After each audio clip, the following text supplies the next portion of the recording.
Share বাজারের আসল গেমটা হচ্ছে পেশেন্সের গেম।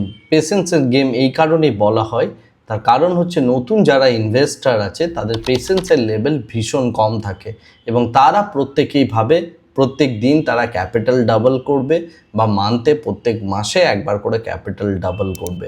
এবং এটা করতে গিয়ে তারা যে অ্যাক্টিভিটিগুলো করে সেটা হচ্ছে প্রতিনিয়ত তারা ইনভেস্টমেন্ট করার পর তারা চার্ট দেখতে থাকে, নিজের পিএনএল দেখতে থাকে এবং নিজের মনের মধ্যে একটা মানসিক প্রেশার অলরেডি নিজে থেকেই ফিল করায়।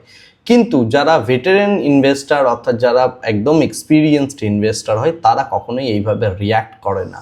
তারা সব সময় দেখে কোন সেক্টর বাড়বে, কোন শেয়ারটা আগামী 10 বছর ভালো ব্যবসা করতে পারবে। তারা শেয়ার বাজারকে একটা ব্যবসার মিডিয়াম হিসাবে নেয় এবং এর সব থেকে জ্বলন্ত উদাহরণ পাওয়া যায় যখন মার্কেট ছোট্ট একটা ভোলাটিলিটির মধ্যে আছে অথবা কোনো গ্লোবাল ইম্প্যাক্টের কারণে কোনোভাবে ক্র্যাশের মধ্যে দিয়ে যাচ্ছে।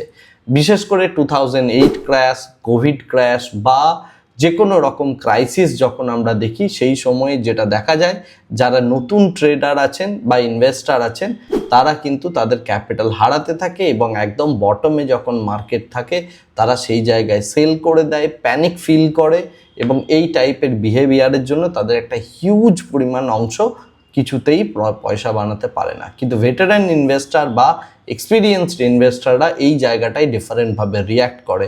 তারা ভ্যালুয়েশন দেখে, তাদের মধ্যে পেশেন্সের গেম আছে এবং তারা দীর্ঘদিন ইনভেস্ট করে তার মধ্যে থেকে প্রাইস অ্যাপ্রিসিয়েশন তো নেই, তার সাথে ডিভিডেন্ডও ধীরে ধীরে অ্যাকুমুলেট করতে থাকে।